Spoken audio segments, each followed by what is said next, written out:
السلام علیکم ورحمۃ اللہ وبرکاتہ۔ عبدالکریم آزاد مخاطب ہوں۔ آج کا ہمارا موضوع ہے حرارت گریزی و رطوبت گریزی۔ وہی رطوبت اصلیہ نہیں ہے جو لطفہ کے ساتھ قائم ہوئی تھی اور موت تک قائم رہتی ہے، البتہ یہ تسلیم کرنا پڑے گا رطوبت گریزی یا رطوبت اصلیہ اس رطوبت کا نام ہے جو چوتھے ہضم کے بعد جسم انسان میں جذب ہو جاتی ہے اور اعضا بننے یا حرارت گریزی کی غذا بننے کے لیے تیار ہو جاتی ہے، اور اعضا بننے یا کم و بیش یہ ہمیشہ تیار ہوتی رہتی ہے۔ اسی رطوبت پر زندگی و جوانی، شباب، صحت و خوبصورتی کا دار و مدار ہے۔ جب اس میں کمی بیشی و خرابی اور فساد واقع ہو جاتا ہے تو مرض و بڑھاپا، بدصورتی کے اثرات نمایاں ہو جاتے ہیں۔ بس اسی کی صحیح پیدائش و حفاظت ہی زندگی ہے۔ رطوبت گریزی کی پیدائش، رطوبت گریزی جس کو ہم ثابت کر چکے ہیں کہ یہی رطوبت اصلیہ ہے جو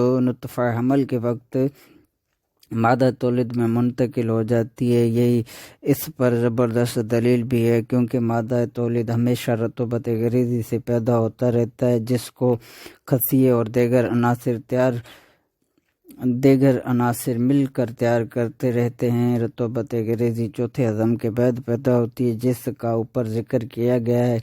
پہلا ہضم اس وقت شروع ہوتا ہے جب غذا معدہ میں جاتی ہے اور وہ رطوبت معدے کے ملنے سے آش جو کی صورت میں محلول ہو جاتی ہے۔ اس کو کیلوس اور فرنگی طب میں کیموس کہتے ہیں۔ اس کا لطیف حصہ جو زیادہ تر نشاستہ پر مشتمل ہوتا ہے مجرا صدر کے ذریعے دل میں چلا جاتا ہے۔ اس کا ثقیل حصہ استھنا عشری آنت کے راستے امعاء میں اتر جاتا ہے جہاں دوسرا ہضم شروع ہو جاتا ہے۔ اس ہضم میں امعائی رطوبات کے علاوہ جگر سے صفرا اور لبلبا کی رطوبات شامل ہوتی ہیں۔ اس ہضم کا لطیف حصہ عروق ماسارکیہ کے راستے جگر میں جذب ہو جاتا ہے جہاں پر تیسرا ہضم شروع ہو جاتا ہے۔ جگر میں کیموس حرارت سے پکتا ہے اور باقی اخلاط کے ساتھ خون کی سرخ رنگت اختیار کر لیتا ہے، پھر اوردہ کے ذریعے دل میں پہنچ کر شش کے ذریعے سے صاف ہو کر شرنیوں کے ذریعے عروق شعریہ کے راستے غدد کی وساطت جسم پر شبنم کی طرح ترشح پاتا ہے، جس کو رطوبت طلیہ کہتے ہیں۔ یہ چوتھا ہضم ہے جہاں یہ جذب ہو کر کیسون چیل میں چلی جاتی ہے، اور یہی رطوبت گریزی یا رطوبت اصلیہ ہے جو ہے ہم نے ہضم غذا کی اس حالت کو کہا ہے جب غذا کسی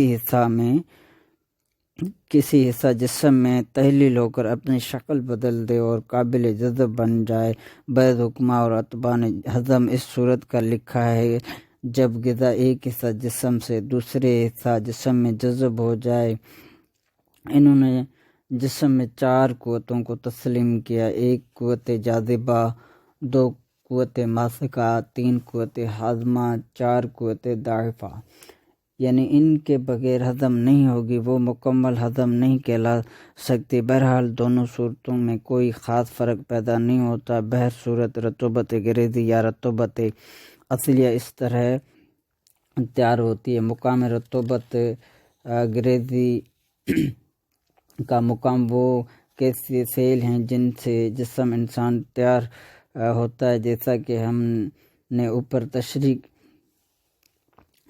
تشریح کر چکے ہیں۔ یہ 4 اقسام کے ہوتے ہیں: عصبی قصیے، عضلاتی قصیے، عضوی قصیے، الحاقی قصیے، جن کے آپس میں ملنے سے بافتیں اور ساختیں ٹشوز تیار ہوتے ہیں، اور انہی 4 اقسام کے بافتوں اور ساختوں سے مکمل انسانی جسم تیار ہوتا ہے، جس کا ہم پہلے بیان کر چکے ہیں۔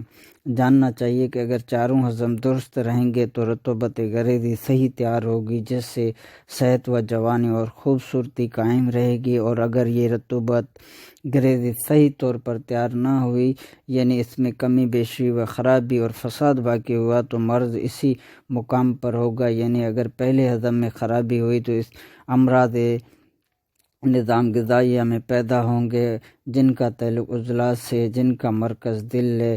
اس نظام کا فضلہ براز ہے۔ اگر خرابی دوسرے ہضم میں پیدا ہوگی تو امراض نظام بولیہ میں پیدا ہوں گے۔ جن کا تعلق غدد کے ساتھ ہے، جن کا مرکز جگر ہے، اس نظام کا فضلہ بول ہے۔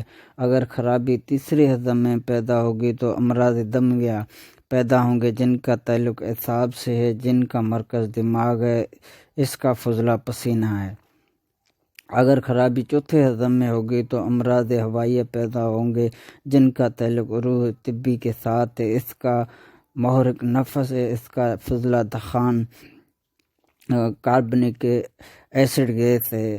انہی فضلات سے ایک طرف جسم انسان کی صفائی ہوتی ہے اور دوسری طرف یہی فضلات جن راستوں سے گزرتے ہیں وہاں پر تحریک اور تقویت کا باعث ہوتے ہیں۔ مثلاً دخان کاربنک ایسڈ قلب و شش جنسی اعضاء اور ذہن میں تحریک اور تیزی پیدا کرتی ہے۔ طبی روح حرارت غریزی اور رطوبت غریزی کی حیات خلیہ سے مطابقت زندگی کو سمجھ لینے کے بعد اس امر پر غور کریں کہ حرارت غریزی زندگی کے لیے ایک مرکز حیات نیوکلیت ہے، مادہ حیات رطوبت غریزی کی قائم مقام ہے اور روح طبی تسلیم کے فعل انجام دیتی ہے۔ یعنی حرارت غریزی اگر زندگی و قوت اور تولید پرورش قائم رکھتی ہے تو رطوبت غریزی اور روح طبی اس کو نہ صرف تغذیہ پہنچاتے ہیں بلکہ نئی حرارت غریزی بھی پیدا کرتے رہتے ہیں۔ اس حرارت غریزی کی مثال چراغ سے دی گئی ہے اور رطوبت غریزی کی مثال تیل سے دی گئی ہے، اور روح طبی کی مثال وہ مادہ جس کو شعلہ روح جلا دیتی ہے، شعلہ روح سے جدا شے ہے، اس کو مذہب روح کا نام دیتی ہے۔ یعنی امر ربی اس طرح زندگی قائم ہے۔ یہاں پر اس امر کو ذہن نشین کر لیں کہ حرارت غریزی ہمیشہ رطوبت غریزی سے پیدا ہوتی رہتی ہے، جس کی تین صورتیں ہیں۔ ایک، گرم اغذیہ جو کھائی جاتی ہیں، ان سے حرارت خون میں محفوظ ہو کر رطوبت غریزی میں پہنچتی رہتی ہے۔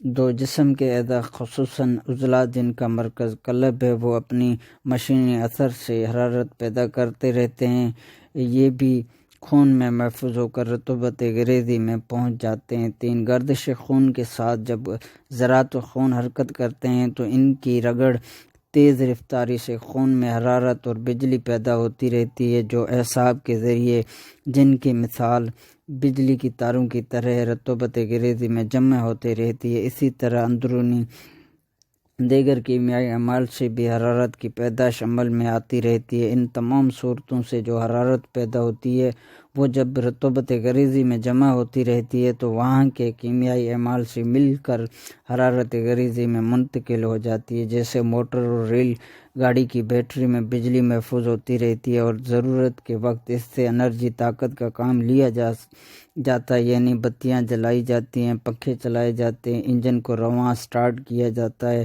انسانی زندگی کی مشین بھی اسی طرح رواں رہتی ہے۔ رطوبت غریزی و حرارت غریزی اور شعلہ انرجی و فورس اور پاور کی طرح جو پانی و ہوا اور آگ کے مناظر ہیں، رطوبت غریزی، حرارت غریزی اور شعلہ جسم میں پیدا ہوتے ہیں جو زندگی کو قائم رکھتے ہیں۔ یعنی رطوبت غریزی ہی سے حرارت غریزی پیدا ہوتی رہتی ہے جو شعلہ سے جلتی ہے۔ جہاں پر ان کی پیدائش افعال میں خرابی واقع ہوتی ہے، امراض پیدا ہو جاتے ہیں، جہاں فساد ہوتا ہے بڑھاپا نمودار ہو جاتا ہے، اور جب ان میں روگ پیدا ہو جاتی ہے تو موت واقع ہو جاتی ہے۔ رطوبت غریزی کا اعتدال، سوال پیدا ہوتا ہے کہ رطوبت غریزی کو کس طرح اعتدال پر قائم رکھا جا سکتا ہے؟ اس کا آسان جواب تو یہ ہے کہ نزلہ زکام جسم کو محفوظ رکھا جائے۔ دوسرا جواب یہ ہے کہ اعضاء ریسہ دل، دماغ اور جگر کے افعال کو سمجھ کر ان کو اعتدال پر رکھا جائے۔ تیسرا جواب یہ ہے کہ اپنی زندگی میں اعتدال قائم رکھا جائے، جس سے ایک طرف اعضاء ریسہ اعتدال پر قائم رہیں گے اور دوسری طرف انسانی جسم امراض سے محفوظ رہے گا۔ جدید سائنس و ٹیکنالوجی طویل عمری کے راز جاننے کے لیے نت نئے ایجادات میں مصروف ہے۔ اسی طرح انسان زندگی اور موت کی کشمکش جنگ میں کافی حد تک طویل عمری کے راز سے مستفید ہو سکتا ہے۔ آپ کی دعاؤں کا طالب عبد الکریم آزاد۔ السلام علیکم ورحمۃ اللہ وبرکاتہ۔